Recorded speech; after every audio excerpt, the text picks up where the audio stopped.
Fire escape engineers, inspect the summary video. What we have here is a fire escape that is being examined, tested, and then certified. This examination on this fire escape, which has some life safety issues, we cannot proceed to a load test, and she doesn't have enough evidence of strength to proceed to a certification. Fire escape has been kept painted, but it has not been kept structurally sound. There's no evidence of any maintenance on this fire escape in its lifetime. We have a lot of major structural issues everywhere. All the platforms that are made of 2x2 are not structurally sound all the way up, and that under stress these things could basically just drop the ends, and it's just not structural to maintain the 100 pounds per square foot. So the code here in New Jersey, and again this is fire escape engineers, the code requires, depending on the structural condition, a load test may be ordered, so we cannot proceed to a load test. This fire escape is older than 1978, so no welding repair can be used on this.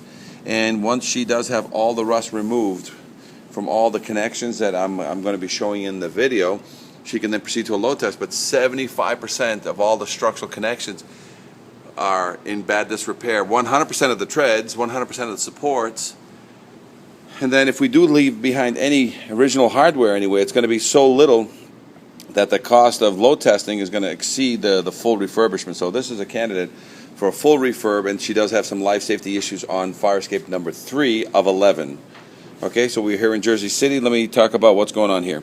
So we have rotting. So these frames are all rotting. Primarily on the ends, they're rotting out, and the fronts. All these grates that tie in from front to back basically are relying on this structural support to act like a truss. So this truss here, that is the railing, the angle, and then the T-bars coming up, is acting for the 100 pounds per square foot.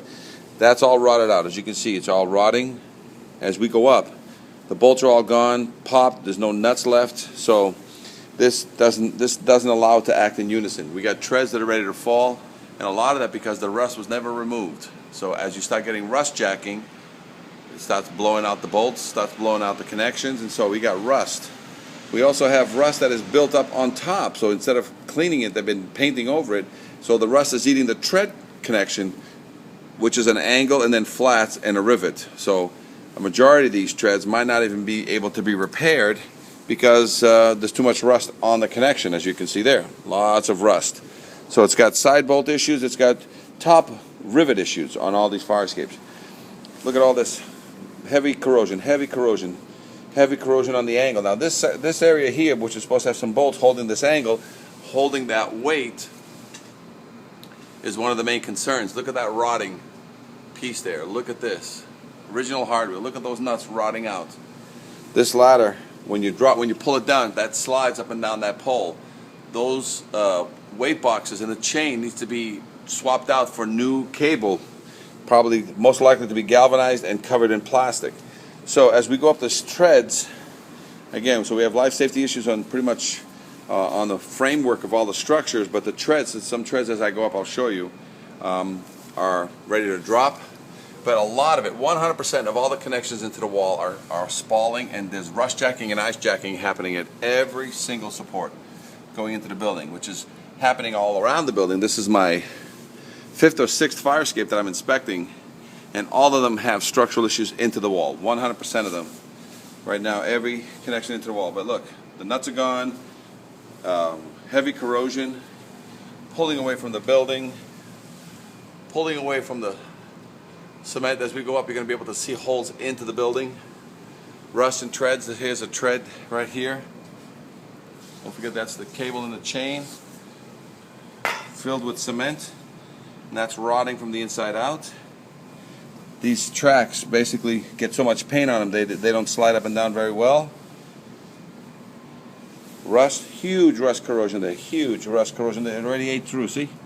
So this is no longer structural. On this end here, heavy corrosion in every tread. This tread has so much corrosion, you step on it, this left side is going to fall, so that's a life safety concern.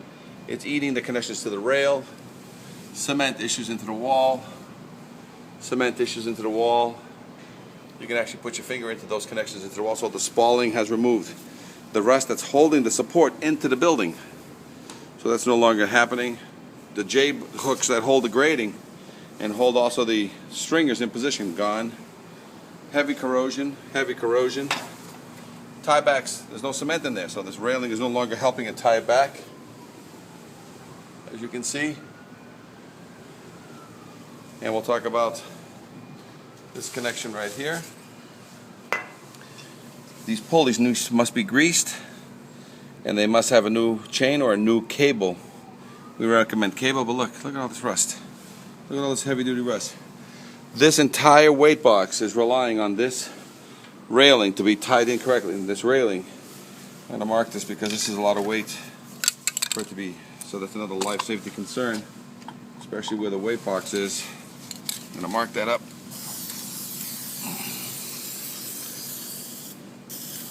It's too much weight. So if this lets go and it pops it out of here, which it can, that basically that weight is going to hit somebody on the head on the way out. Okay, here's another piece. It's a good indicator. This came from your fire escape. There's the bolt. There's the back side. There's what remains of the bolt, as you can see. So it does this. It eats. So you have false connections throughout. So that's what's happening underneath all this rust that's being built up. All these treads. Basically, the shaft of the nut or the rivet has been eaten out. And these pieces, when they fall to people who are going in and out of that building. Okay, so let's continue up. I'll leave that piece there, and this will conclude the examination of fire escape number 3. And as I go up, you're going to see holes into the building. See, hole into the building, hole into the building. Those down there, holes into the building. These rivets need to be swapped out. The rivet in the back needs to be swapped out so that this remains structural. That needs to be tied in. But we do have rust jacking starting to split your building open, and it creates all kinds of issues, and it starts feeding water to these sills. So a lot of times the main reason why all this is happening on your building is water gets in through there first. Okay, fire escape engineers, inspect the summary video. Any questions? 866-649-0333. 866-649-0333. Fire escape engineers.